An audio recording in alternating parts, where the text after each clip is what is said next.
who lost yesterday at home to Luxembourg. It was a late winner for Luxembourg as well as they sealed that victory.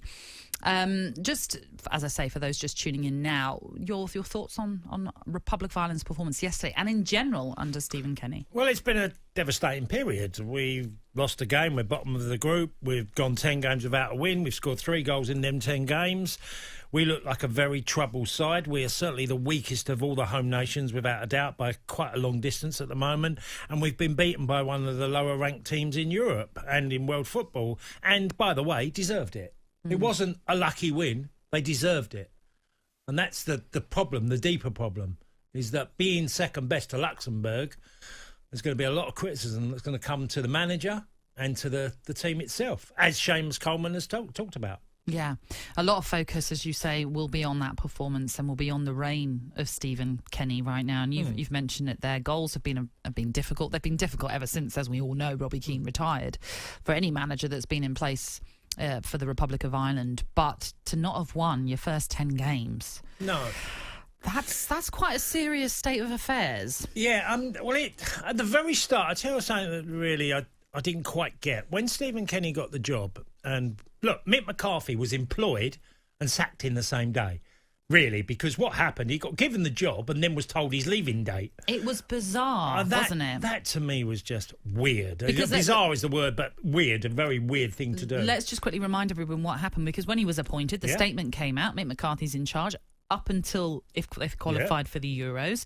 And then after that, Stephen Kenny is going to be taking over, which I remember reading thinking, well, what if Mick McCarthy does well? How can you suddenly bin him and bring in Stephen? It just seemed a very odd thing to do. Well, it was. And some of Stephen Kenny's comments were weird as well, because I wouldn't say disrespectful, because he's allowed his opinion on this, but he spoke about the way that Ireland had played. And obviously Trapattoni had been a very successful manager.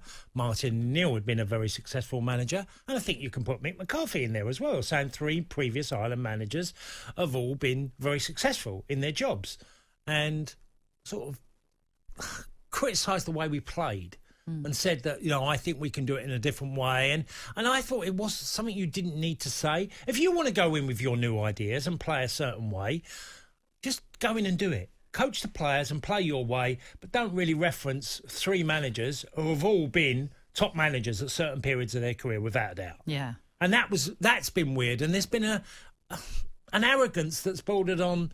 Well, look, you've been at under-21 and you've done really well at Dundalk, and you're trying to implement a new style that sounds fantastic, but the proof is in the pudding, and it hasn't been anything but fantastic. It hasn't been even close to that. No. And it's been awful. And it certainly doesn't help your cause when you're going through this spell of not winning, having, as you just sort of pointed out, dismissed the previous managers and the efforts they have tried to achieve with the Republic of Ireland, because when you need allies... you might not be getting those allies that you need.